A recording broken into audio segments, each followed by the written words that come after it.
suis Xavier Martinet, je suis ingénieur de recherche chez Meta, on travaille sur les langages Llama, qui a été bien populaire ce week-end.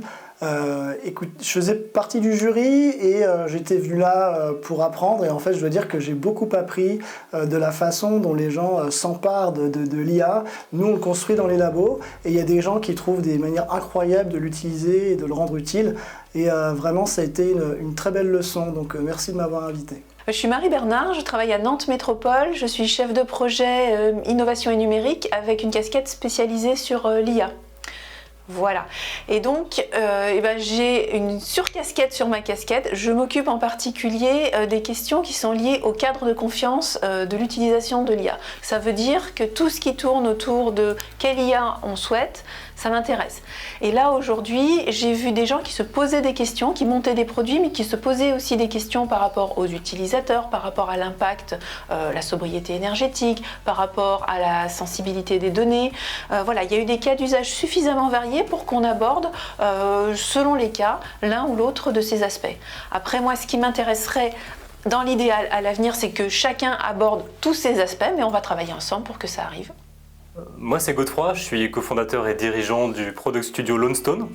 On est 35 et on crée des apps et maintenant avec de l'IA. Je suis ravi qu'on ait pu avoir un tel événement à Nantes avec cette ampleur et cet impact. Ouais, j'ai participé à quelques événements comme ça déjà, des hackathons, des startup week-ends, des game jams aussi où on a pu créer des jeux ou des startups pendant un week-end. C'est toujours ultra instructif, on se marre bien et puis on en ressort avec une certaine fierté, une curiosité. Je peux que encourager à participer à ce genre d'événement. Salut, moi je suis Alix Leroy, je suis directrice artistique et j'accompagne notamment les solopreneurs. Sur cette édition, moi je suis coach design, donc mon rôle c'est d'accompagner toutes les équipes à pouvoir répondre aux problématiques design qui vont se poser tout au long du week-end.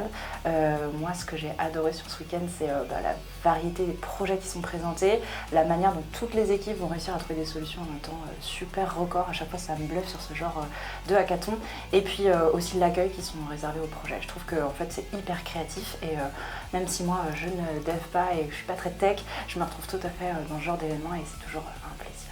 Voilà. Bonjour, je suis Valentin Deleplace, je suis développeur advocate à Google Cloud, spécialisé dans les technologies back-end, les serveurs, les clouds, les bases de données et aussi le langage Go dont on peut voir la mascotte sur mon super t-shirt. Donc c'est la première fois que je venais faire un hackathon à Nantes, Shift, et j'étais vraiment épaté, vraiment. Les gens étaient sympas, les organisateurs étaient au top, le lieu d'accueil, le palace, était vraiment très très sympa aussi. Et on a eu des équipes épatantes qui ont exploré tout ce qu'on pouvait faire là en 2024 avec les LLM, la Generative AI, parce que la techno, elle est déjà là. C'est encore un peu nouveau, même si ça fait 1 an et demi que c'est à la mode. Et explorer tout ce qu'on peut développer autour, c'est fascinant. Il y a certains use cases dont c'est évident, où c'est très bien adapté pour des questions d'inspiration. Par exemple, j'ai vu un projet qui proposait de donner vie aux PNJ, les NPC, les personnages non joueurs dans les jeux vidéo, qui d'habitude répètent toujours leur ligne en boucle. Tout d'un coup, ils auraient de la variété dans les propos, une personnalité et aussi ils tiendraient compte du contexte récent du jeu. C'est vraiment très intéressant comme use case, j'ai adoré. Et il y en avait plein d'autres qui avaient tous leur utilité, qui pouvaient aider pour le travail des avocats ou aider pour le travail de veille technologique ou de veille business, ou bien qui pouvaient aider dans l'appel au secours, pour l'appel au SAMU, filtrer les appels, etc. Beaucoup de use cases très utiles et on ne sait pas à l'avance lesquels vont marcher, lesquels vont pas marcher. Tout ça c'est encore un peu en ébullition, en effervescence, donc très excitant. J'ai été épaté parce que tous les participants, toutes les équipes avaient un objectif tourné vers l'humain, aider les humains et toujours en se posant les bonnes questions d'éthique. J'utilise des données, d'où elles viennent, est-ce que c'est possible, est-ce que c'est acceptable? Je vais avoir un impact sur la société avec le LLM ou le modèle, la générative AI qui nous donne des résultats. Qu'est-ce que je vais en faire? Est-ce que c'est souhaitable? Est-ce que ça fait plus de bien que de mal? Des questions qui se posent vraiment à chaque fois et qui étaient au centre des préoccupations, et ça c'est vraiment génial. Donc qu'est-ce que je peux dire? J'ai été emballé par l'événement, merci de m'avoir invité, merci beaucoup. Salut, moi c'est Sébastien Ravoux de OnePoint où je suis leader innovation. On a été partenaire de cet événement qui est, ma foi, bien organisé, très bien encadré. On n'aurait pas filmé nous-mêmes, avec une très bonne énergie, beaucoup d'animation et beaucoup de créativité. Comme d'habitude, des projets qui au départ démarrent un peu lentement et on se dit ils vont peut-être pas arriver très loin ceux-là, et puis en fait l'énergie et l'excitation fait qu'ils arrivent finalement à trouver un sujet, à essayer de craquer les problèmes, et avec beaucoup de sueur, ils arrivent à présenter vraiment quelque chose à chaque fois qui est impressionnant et en qui on a envie de croire. Moi, mon rôle, il était en tant que coach sur la partie éthique de l'IA, parce qu'il y a beaucoup d'enjeux, de périls, de réglementations, de conformités à surveiller quand on intègre de l'IA générative. Donc il a fallu que j'explique qu'avec une IA, on ne peut pas faire tout et n'importe quoi, qu'il y a parfois des biais qui sont intégrés dans les modèles et qui impliquent qu'on doit veiller à ce que ces biais ne se ressortent pas dans les dialogues. Une IA, aujourd'hui, en tout cas en France et en Europe, n'est pas autorisée à faire du diagnostic médical, par exemple. Donc, il y avait des projets qui étaient sur ces thématiques-là très sulfureuses. Donc il a fallu un petit peu les accompagner, et ils sont très bien sortis, ils ont bien compris. Et puis il y avait aussi toutes les problématiques de RGPD, de responsabilité sociale environnementale, sur lesquelles il a fallu donner un peu les grands axes pour que chacun puisse répondre et se questionner d'abord à ces problématiques pour pouvoir, le cas échéant, répondre à ces questions quand elles se posaient. Pour le reste, un très bel événement, très bien organisé, avec des beaux projets. Bonjour tout le monde, je m'appelle Frédéric Bazelot, je suis CPO, Chief Product Officer dans une entreprise qui développe un logiciel pour créer des web radios. Et c'était la première fois que je participais à un hackathon. Donc là c'était vraiment une découverte. Voilà, j'ai pris le temps de faire ce week-end.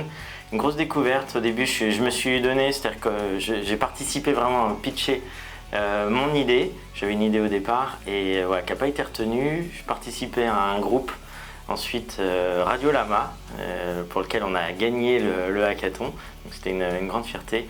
Et surtout, voilà, c'était le week-end pour vraiment travailler sur un projet autour de l'IA générative, donc pouvoir essayer les différentes technologies. Donc ça c'était hyper intéressant. Moi qui suis plutôt product et pas tech, là j'étais entouré vraiment d'une équipe vraiment tech, machine learning, et moi plutôt sur la partie product et en même temps avec l'expertise autour de la radio.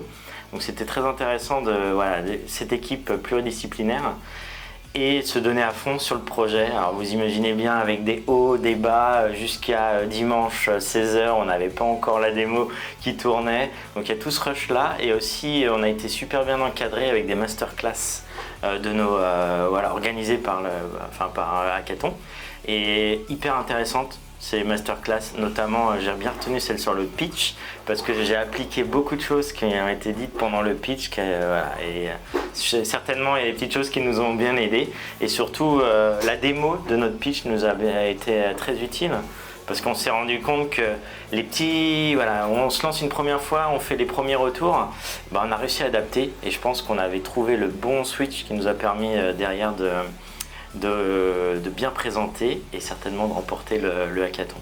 Voilà, une très belle expérience à renouveler. Là je vais aller me reposer, je vais faire un gros dodo parce que c'était très riche et en même temps très stressant jusqu'à la fin. Mais en tout cas très fier d'avoir participé, et encore un grand merci aux organisateurs et à l'équipe Radio Lama, sans qui on n'aurait pas pu gagner ce hackathon. Merci beaucoup. Je m'appelle Myriam Ben Mustafa. Je suis Cloud Data Consultant et je travaille chez Valway. J'ai participé à ce hackathon en tant que porteuse d'idées. Au cours de ce hackathon, j'ai eu le plaisir de collaborer avec une équipe multidisciplinée. L'échange était hyper riche car on était tous sur on avait tous la même vision et ça nous a permis d'avancer à grands pas. Ça nous a aussi permis de faire du networking car on a rencontré beaucoup de personnes très très intéressantes, des use cases improbables et c'est la richesse de différents points de vue qui nous a amené à avoir des sujets très très divers et utiles aussi. Ok, du coup moi je m'appelle Mathieu Gindre, je suis fondateur de la startup Tailors et j'ai participé au hackathon Shift de Nantes, c'est mon premier hackathon. Et c'était une expérience que j'ai trouvée absolument incroyable, où j'ai pu travailler avec une équipe de 5 personnes pendant un week-end entier. C'est très bien passé, c'est vraiment des gens que j'espère revoir très vite. On était très productifs et en même temps, on a profité de l'ambiance générale du lieu, l'équipe a su mettre tout le monde hyper à l'aise très vite dès le début. Et je recommande à tout le monde, si jamais vous avez envie de tester un hackathon Gen AI ou autre, de participer avec Silinti.